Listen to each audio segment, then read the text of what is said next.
on a encore très peu d'informations sur les motivations de ces intrus, une trentaine de gardes à vue. Est-ce que vous en savez plus ce matin? Est-ce que par exemple c'est lié à la présence de votre collègue qui avait été blessé hier dans le cortège parisien?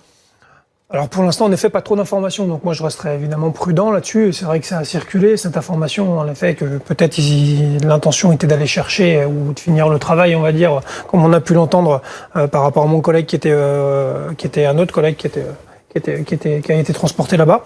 Je resterai prudent quand même parce qu'encore une fois, il y a eu 30 interpellations avec des profils vraiment totalement disparates, des black blocs, des individus jamais connus de service et on va dire des manifestants lambda.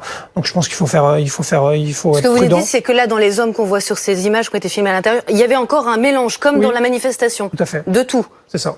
Donc dans les 30 personnes, il y a de tout.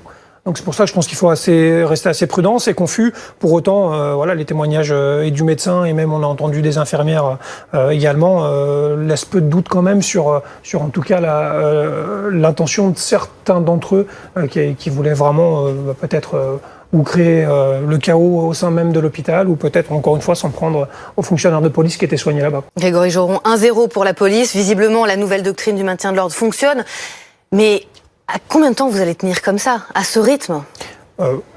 J'espère que ça ne va pas durer encore très longtemps, ça c'est une certitude. En effet, 52 forces, 54 CRS employés samedi sur 60, une centaine d'escadrons.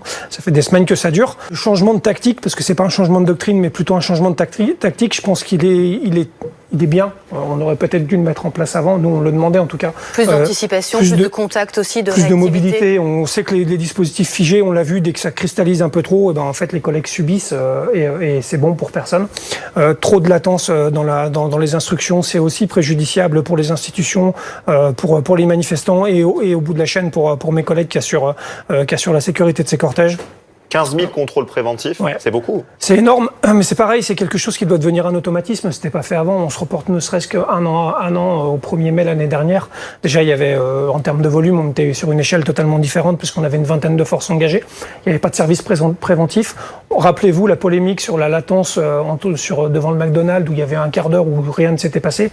Je veux dire, on voit qu'il y a eu une grosse évolution qui aurait dû peut-être déjà avoir eu lieu, on va dire, sur les premières manifestations de la loi travail. On a vu ces groupes d'ultra revenir en force et finalement, vu que les temps étaient espacés, on avait tendance à les oublier entre deux manifestations. Ce qui a sauté aux yeux là, c'est l'enchaînement des samedis avec encore une fois de la radicalisation qui s'étend. Donc je pense que clairement, la tactique est bonne. Après, le problème, c'est la seule limite à l'exercice, c'est en effet le nombre de forces que ça demande. Retrouvez toute notre actualité sur videopolice.com, la chaîne YouTube d'Unité SGP Police.